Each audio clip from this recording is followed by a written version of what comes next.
Buenos días. Vamos a continuar hoy el curso con el tema 12, Introducción a los mecanismos de bielas y tirantes. Ahora ya entramos en la fase final del curso. Solo nos quedan dos temas y son dos temas que vamos a ver con menos profundidad que la mayoría de los temas anteriores, ya que van a ser temas introductorios. No porque sean menos importantes, sino por las horas de duración que tiene este curso. En concreto, en el tema 12 trataremos qué son las regiones B o tipo viga y las regiones de discontinuidad, y veremos que en las regiones de discontinuidad no es válido el procedimiento para el cálculo de los estados límites últimos que vimos en la fase general del curso, y va a ser necesario modelizarlas con unos mecanismos de bielas y tirantes. Veremos unos pequeños criterios para establecimiento de modelos, pero teniendo en cuenta que en este curso nuestro objetivo no va a ser capaces de establecer modelos por nosotros mismos, sino utilizar modelos que encontremos en la bibliografía. Veremos un poquito sobre la capacidad resistente de tirantes, bielas de hormigón y nudos, y el último apartado, que vendrá en el siguiente vídeo, será la aplicación práctica al caso de una zapata aislada rígida. ¿De acuerdo? Que será el ejercicio fundamental, que haremos alguno más de este tema, pero la intención de este tema es preparar la asignatura de geotecnia y cimentaciones y que podáis dimensionar muchos otros elementos de cimentación, aparte de que para un curso de ampliación de estructuras pues serviría para luego poder hacer otros modelos de bielas y tirantes importantes. Aquí podéis ver, tenéis un enlace a un pequeño vídeo de una rotura de un encepado de dos pilotes, y se puede ver el progreso de la fisura, y veréis que toda la fisura se desarrolla muy cerca de la discontinuidad, ¿de acuerdo? Todo se desarrolla dentro de lo que vamos a llamar una región tipo de discontinuidad, y van a ser unas fisuras que van a ir directamente de la carga hasta el apoyo, ¿de acuerdo? Unas fisuras directas. Podéis ver el vídeo, lo pondré después en la lista de distribución, 15 o 20 segundos del momento de la rotura, y seguimos. Las regiones D son regiones de discontinuidad y son aquellas partes de las estructuras en las que no podemos dar por válidas el principio de Saint-Venant ni las hipótesis de Navier-Bernoulli. ¿Dónde están estas regiones D de una estructura? Pues están en las discontinuidades, ya sean geométricas, como en el primer caso de la izquierda, estáticas, la aplicación de una carga puntual sería una discontinuidad estática, o de una reacción, ¿de acuerdo? O incluso discontinuidad generalizada, cuando las dimensiones de elementos son tales que de un apoyo al siguiente apoyo, todo lo que tenemos, en este caso, va a ser zona de discontinuidad. En general, cuando tenemos una discontinuidad geométrica o estática, por carga o por reacción, aproximadamente un canto útil vamos a considerar que es la zona de discontinuidad, un canto útil a cada lado. Entonces, en la zona de las vigas de gran canto, como la viga del ejemplo de la derecha, si cogemos un canto de cada apoyo hacia cada lado, vemos que toda la estructura será una zona de discontinuidad. De todas maneras, me estoy avanzando a las siguientes diapositivas. Aquí nos tenemos que quedar con la idea de que el principio de Saint-Venant y las hipótesis de Navier-Bernoulli no son válidas. Esto lo estudiamos en Estructuras 1, estoy seguro de que todos lo habéis estudiado en vuestros cursos de resistencia de materiales, pero vamos a recordar de qué hablábamos, ¿de acuerdo? Estos son diapositivas de Estructuras 1, y el principio de Saint-Venant lo que nos dice es, cuando tenemos un elemento, por ejemplo, el pilar con unas cargas sin correlación, como tenéis a la derecha, nos dice que las tensiones en un elemento causadas por cualquier sistema de cargas estáticamente equivalentes son las mismas. Es decir, las tensiones que producen las fuerzas que tenemos en la correlación de la viga de la izquierda y la de la derecha, del pilar, son estáticamente equivalentes, por tanto producen las mismas tensiones, siempre que nos alejemos de la región cargada una distancia como mínimo igual a la mayor dimensión de la región cargada. Es decir, que hay una distribución homogénea de tensiones cuando nos alejamos un canto de la dimensión, en este caso, cargada. Podéis ver abajo a la derecha como si hacemos un corte muy cerca de la carga, evidentemente las compresiones máximas van a estar pues, más o menos debajo en este caso, del aparato de apoyo, del neopreno zunchado o el apoyo que sea. Y solo se homogenizan a una cierta instancia que podemos tomar, según el principio de Saint-Venant, a un canto. Cuando tenemos una discontinuidad, como hemos visto, estática, pues vamos a estar a menos de un canto de distancia y por lo tanto no podremos considerar un reparto homogéneo de tensiones. Además, la hipótesis de Navier-Bernoulli, o de Bernoulli en primer caso, no se cumple tampoco en las zonas de discontinuidad. La hipótesis de Bernoulli, para recordarlo, dice que las secciones planas antes de la deformación continúan siendo planas después de deformarse. Una viga o un pilar, el elemento que queramos. Y la ley de Navier, que es la ecuación fundamental de la teoría de flexión, la ley por la que durante todo el curso de estructuras de acero prácticamente, o de madera, o incluso el hormigón, antes de fisurar, o después de fisurar haciendo algunos cambios, decimos que las tensiones son proporcionales al momento por la distancia de la fibra neutra partido por la inercia, es la ley de Navier. ¿De acuerdo? En una sección sometida a flexión pura, los módulos de las tensiones normales que se ejercen sobre las distintas fibras son directamente proporcionales a su distancia a la fibra neutra. Combinado le llamamos la ley de Navier-Bernoulli normalmente, y esto no va a ser válido. ¿De acuerdo? Las secciones planas dejan de ser planas una vez deformadas en las regiones de discontinuidad. Dada una estructura, por ejemplo aquí tendríamos un pórtico de una nave industrial probablemente, y la zapata, veremos que hay zapatas rígidas y zapatas flexibles, en el último apartado de este tema, en el siguiente vídeo, veremos que una zapata rígida, toda ella va a ser un elemento de discontinuidad. Si tenemos una ménsula corta, tenemos una discontinuidad geométrica y una estática, porque hay una carga, por tanto todo alrededor de la ménsula corta va a ser una zona de discontinuidad. O si tenemos una unión entre un pilar y una jácena, esta unión también es una zona de discontinuidad. Normalmente esta unión, pues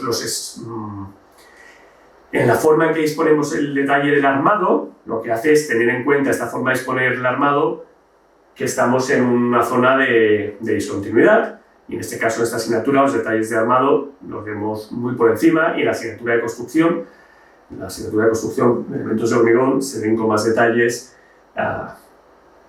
los especies de la armadura. Los tramos en blanco que quedan por el medio serían tipo viga, tipo beam en inglés. ¿De acuerdo? Todas las zonas con B se calculan, como hemos hecho en estado límite último, con los temas 5 al tema 8, ¿de acuerdo? Solicitaciones normales y cortante, y si hubiese torsión, tema 9, pero en las regiones de discontinuidad no podemos hablar de una ley de cortantes y de una ley de momentos flectores, y tendremos que resolver la estructura de otra forma. ¿Cómo? Pues con el método de bielas y tirantes, que consiste en sustituir parte de una estructura que está dentro de la zona de discontinuidad por un modelo idealizado de estructuras de barras articuladas planas o a veces en 3D, a veces espaciales en determinados casos.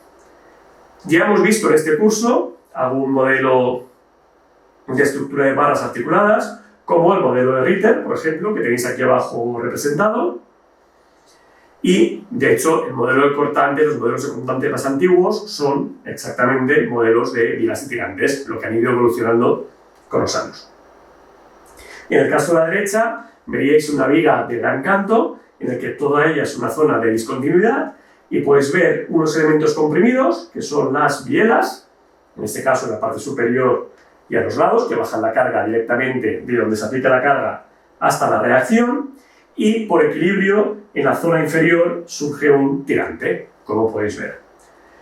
Estos gráficos provienen de esta monografía, la monografía 6 de H, la Asociación Española de Ingeniería Estructural, que se llama a día de hoy, que es una monografía totalmente dedicada a al modelo de bielas y tirantes. Vamos a ver más adelante algo más de bibliografía. Quien quiera saber más, yo le recomiendo que acuda a alguno de los libros que dentro de las diapositivas o 3 os mostraré. Entonces, estos modelos isostáticos de comportamiento mecánico, pues vamos a tener elementos a compresión que llamamos bielas, que normalmente estará formada por el hormigón de la pieza, aunque también se puede añadir armadura a veces para ayudarle, y tendremos tirantes, que van a ser armaduras traccionadas, como ya habíamos visto en la figura de abajo a la derecha, se ve perfectamente. Entonces el modelo deberá equilibrar el modelo que utilicemos. Aquí podéis ver diferentes modelos, por ejemplo, para una mensura corta, para un apoyo a media madera, para una carga de la introducción del pretensado, ¿de acuerdo? Podéis ver 2, o para un tirante, abajo a la derecha, en el que recoge la fuerza que viene de una viga carrilera, de una industrial, de lo que sea, ¿de acuerdo? La figura es un tirante y vemos que abajo llegan las fuerzas. Entonces, lo que tenemos que hacer con estos modelos de bielas y tirantes, que son cerchas jácenas de las que hemos estudiado en mecánica, diríamos, tienen que estar en equilibrio con los esfuerzos exteriores existentes en la frontera de la región D. Tenemos que crear una región D, una cercha dentro de la región D, que esté en equilibrio con lo que hay fuera, en el contorno, en la frontera de la región D. Ya sean esfuerzos, cargas exteriores actuantes o reacciones en un apoyo. Este tipo de modelos van a suponer un comportamiento plástico del hormigón armado, ¿de acuerdo? Entonces van a satisfacer los requerimientos del teorema del límite inferior, de la teoría de la plasticidad. No voy a entrar aquí en disquisiciones teóricas que se ven en otras asignaturas. Entonces, como cumple el teorema del límite inferior, pues sabemos que una vez decidido el modelo, tenemos una solución única, que es una solución conservadora, ¿de acuerdo? Da un mínimo de resistencia que se va a resistir.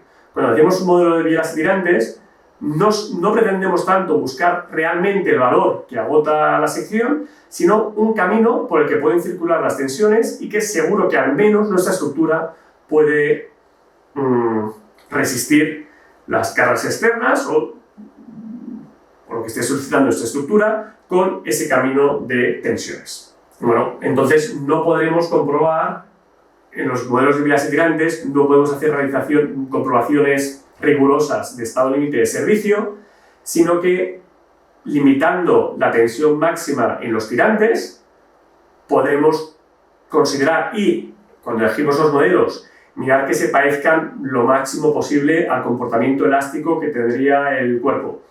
Y minimizando la longitud de los tirantes en nuestro modelo y limitando la tensión en la armadura, podremos considerar que se cumple el estado límite de servicio.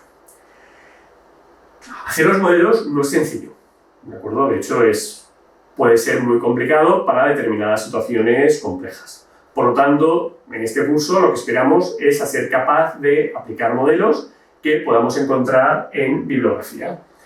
¿Cómo se establecen los modelos? Siguiente apartado. Pues hay que definir las cargas exteriores de nuestra zona D, ya sean fuerzas externas, esfuerzos que llegan en la zona de tipo viga a nuestra zona de discontinuidad, tensiones. Luego hay que estudiar la distribución de tensiones en régimen elástico lineal dentro de nuestra zona de discontinuidad. Esto se puede hacer de forma intuitiva, luego veremos algunos ejemplos en las siguientes diapositivas. Se puede hacer buscando en la bibliografía fundamental o utilizando un programa de cálculo de elasticidad lineal, ¿de acuerdo? De elementos finitos. Enseguida podemos tener cuál es la distribución de tensiones en régimen elástico y lineal. Después, a partir de esta distribución de tensiones, hay que establecer un modelo geométrico de bielas y tirantes, de forma en que esté en equilibrio con las condiciones exteriores.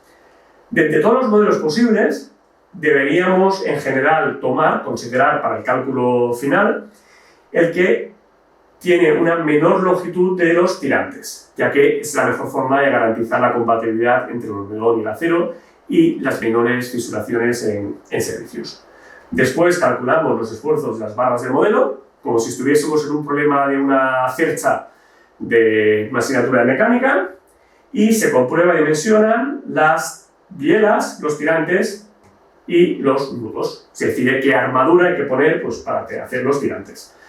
Existe mucha bibliografía y que se puede utilizar para profundizar más.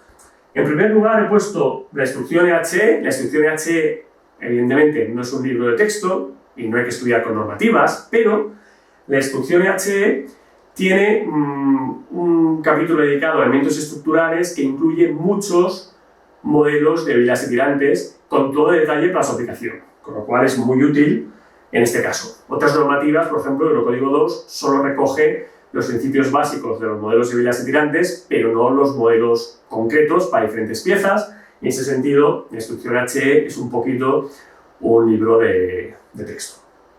Luego os he puesto la monografía 6 de H, de la Asociación Española de Ingeniería Estructural, dedicada a modelos de bielas y tirantes. Luego os he puesto un libro de la Universidad Politécnica de Valencia, que es probablemente de lo mejor que hay publicado en español sobre el método de las bielas y tirantes de cara a conocer la teoría y la aplicación práctica, de Pedro Miguel Sosa y sus colaboradores. Y luego, estos tres serían en español, y luego a la derecha os he puesto tres libros. Por ejemplo, el primero es una monografía, un bulletin de la FIB, de la Federación Internacional del Hormigón, sobre el diseño mediante modelos de bielas y tirantes y ejemplos, y dos boletines del American Concrete Institute sobre modelos de bielas y tirantes, el primero y luego la extensión. Cuando uno quiere hacer un modelo de bielas y tirantes, lo primero que tiene que pensar es que se está haciendo un caso medianamente normal, alguien que probablemente sabe más que nosotros, ya ha hecho el modelo y se ha planteado este problema, con lo cual lo primero de todo es ir a mirar la bibliografía específica para encontrar el modelo que nos interesa, porque para poder aplicarlo bien hace falta entenderlo, y este es el objetivo de este tema. Lo que os decía, ¿cómo pasamos de la fase, cuál es la distribución elástica dentro, al modelo de bielas y tirantes? Pues, por ejemplo, de la monografía 6, he cogido de carga aplicada sobre un macizo que tendréis que realizar un ejercicio, pues la distribución de tensiones, las compresiones. Normalmente las compresiones son más fáciles de pensar cómo se propagan. En este caso, está claro que tenemos arriba la fuerza, a un canto útil vamos a tener unas tensiones homogéneas, por el principio de Saint-Bernard, y se van a abrir en forma de botella hasta homogeneizarse. Entonces así podemos tener las líneas discontinuas, que son las compresiones. Y si tenemos las isostáticas de compresiones, perpendiculares a las isostáticas de compresiones, aparecen las isostáticas de tracciones. Con lo cual podemos imaginar que las tracciones van a ir más o menos horizontales en el centro, y lo que nos dice esta gráfica es que más o menos a esta altura de aquí tendremos las máximas tracciones. ¿Cómo pasamos de aquí de un modelo de bielas y tirantes? Pues bueno, el siguiente paso sería ver las compresiones en general y dónde se concentran las tracciones. Hay que ver siempre dónde se van concentrando las tracciones, que estamos en la segunda figura. Y luego, pues por ejemplo, he dado un salto a la instrucción HE, y este es el modelo de bielas y tirantes que genera la instrucción EHE. Las bielas, fijaros, se abren. Para poderse abrir las bielas arriba hace falta algo que las empuje transversalmente, que va a ser una biela horizontal, y luego a media altura se cierran y aparece por equilibrio el tirante. ¿De acuerdo? Fijaros que si queremos abrir unas bielas, es decir, queremos hacer que aquí tengamos compresiones y pasen por aquí las compresiones, hace falta que esta fuerza que viene vertical se vaya para allá, con lo cual hay que compensarlo con una fuerza que va hacia el nudo, lo cual es una compresión. ¿De acuerdo? Siempre que veamos que el flujo de compresiones se abre, imaginaos un chorro del agua, es que hay algo que lo empuja hacia afuera. Abajo, lo contrario, si vemos unas compresiones que pasan a ser aquí verticales, es decir, vienen inclinadas y pasan a estar por aquí, hace falta que esta componente horizontal, por el equilibrio del nudo, se anule. ¿De acuerdo? Hay una fuerza hacia la izquierda, tiene que salir una hacia la derecha. es necesario, hay que pensar un poquito, como pensábamos en los problemas de Jácenas, que aparezca aquí un tirante. ¿De acuerdo? Lo podéis ver en el modelo. Este que es un modelo muy sencillito, haremos algún problema, pues podemos ir también a modelos un poco más complicados, por ejemplo, el de una mensura corta. A la izquierda tenéis en discontinua las compresiones, teniendo en cuenta que ya llegan compresiones en el pilar. Estas compresiones se ven desviadas por tener esta discontinuidad y esta fuerza, una discontinuidad geométrica y estática en este caso. Y las estáticas de compresiones son las discontinuas, las tracciones son las continuas, y más o menos a partir de allí pues podríamos tomar diferentes modelos de bilas y tirantes. En la monografía esta de H, que es un poco ya antigua, pues van por este modelo que se presenta aquí, y la instrucción EH, que podéis ver a la derecha, pues va a acabar poniendo este armado. Fijaros que aparece armado un poquito repartida por toda la ménsula corta, no solo el principal para recoger las tracciones, que serían los que va siguiendo por aquí, estas tracciones que irán por aquí, sino que aparece también un armado repartido por todo el elemento. Esto va a ser importante porque las bielas van a estar comprimidas, y para que el hormigón comprimido pueda resistir mucho, si está traccionado transversalmente, es necesario, como veremos en el siguiente apartado, que haya armadura que cosa las tracciones en las zonas de hormigón comprimido, en las bielas, para que el hormigón comprimido pueda resistir más. Y ahora ya pasamos al apartado 12.3 sobre la capacidad resistente de tirantes, bielas y nudos. Una vez que hemos sido capaces de generar un modelo de bielas y tirantes, tenemos que calcular las fuerzas en las diferentes barras de nuestro modelo y comprobar la capacidad resistente. En la instrucción H está en el capítulo 9, en el código 2, en el artículo 6.5. Puede haber alguna pequeña diferencia, sobre todo en las compresiones máximas, pero no son diferencias que nos hagan dudar sobre el modelo teórico que hay detrás. Con lo cual, lo que vais a ver aquí podría ser en la práctica casi aplicación en los diferentes puntos. Hay un cambio para hormigón de alta resistencia que nosotros no vamos a entrar. Para tirantes, pues el tirante, como el hormigón resiste muy poquito a tracción, en los modelos de bielas y tirantes vamos a despreciar totalmente la resistencia a tracción del hormigón. Eso hace que sean modelos algo conservadores. Y vamos a decir que tenemos las barras pasivas. Si hubiese retensado las barras activas también nos serviría, pero entonces la fuerza que es capaz de hacer un tirante es el área de armadura pasiva por límite elástico más el área de armadura activa por, entre comillas, una resistencia del acero pasivo. Estas resistencias, independientemente de cuáles sean, las vamos a limitar, nos recomienda la instrucción, a 400 megapascales para, como os he dicho anteriormente, asegurar que en estado límite de servicio las fisuraciones son compatibles con el estado límite de servicio. No vamos a anchos de fisura muy grandes, limitando la tensión en estado límite último. ¿De acuerdo? Si en estado límite último estamos a 400 megapascales, pues en servicio pues no vamos a superar los 200 megapascales, un poquito menos, y estaremos con anchos de fisura aceptables. Entonces, un tirante, normalmente la mayor parte de los elementos que vamos a analizar, todos los de este curso, eso sin duda, pero la mayor parte son con armadura pasiva, entonces sería el área de armadura pasiva por F sub I limitado con mucho 400 megapascales. Es decir, para una armadura B500S sería 500 partido 1,15, 465 lo limitamos a 400, para un acero B400S tomaríamos 400 partido 1,15.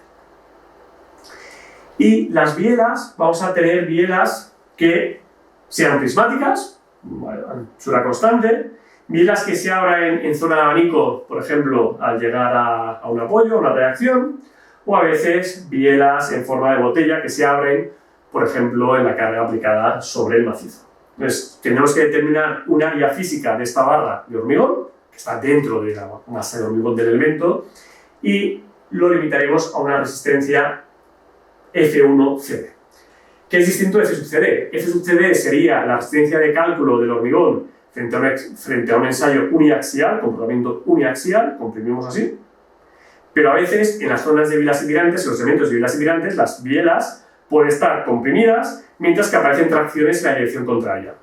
Si nosotros comprimimos un elemento así y lo traccionamos por otro lado, resiste menos a compresión. Entonces, por eso vamos a tener que reducir, como veis en la siguiente diapositiva, F1CD en función de las tracciones transversales que tengamos. Si tenemos la posibilidad de que aparezcan fisuras paralelas a nuestras bielas con armadura transversal suficientemente armada, y hay armadura que va cosiendo, F1CD vale 0,70 F_CD. Si transmiten compresiones y esas compresiones llegan a cruzar las fisuras y hay armadura transversal, entonces F1CD vale 0,6 la resistencia de cálculo del hormigón. Este valor, F1CD igual a 0,6 F_CD, primero estoy hablando ahora de hormigones convencionales, para hormigón de alta resistencia de más de 50 megapascales hay algún cambio, lo habíamos visto ya en cortante. ¿De acuerdo? La resistencia cortante, cuando calculábamos V1, el cortante que agota las bielas comprimidas, habíamos utilizado este valor de aquí. Y luego, si tenemos bielas que transmiten compresiones a través de fisuras de gran abertura, en las que no tenemos armadura que cose o hay muchas tracciones, sería 0,40 F_CD.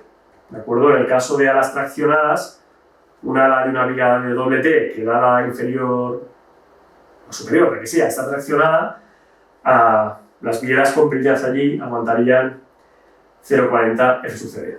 Para no tener este valor tan bajo, en los modelos de bielas tirantes lo que hacemos es poner armadura que vaya cosiendo siempre las armaduras, no solo donde está el tirante, sino cosiendo todas las armaduras, para poder ir a resistencias de las bielas comprimidas más elevadas.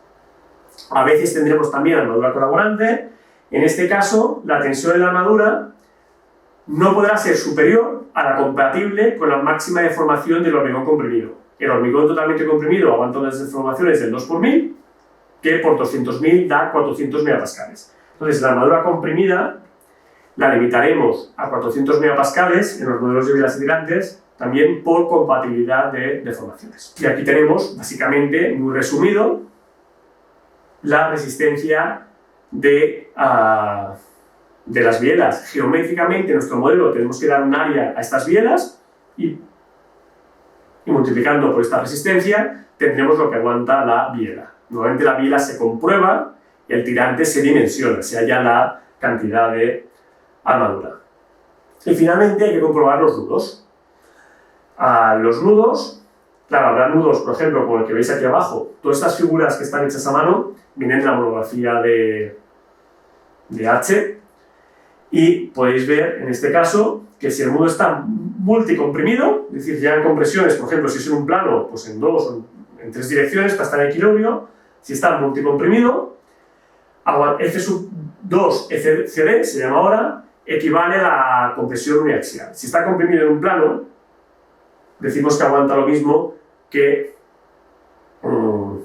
la probeta, F_CD.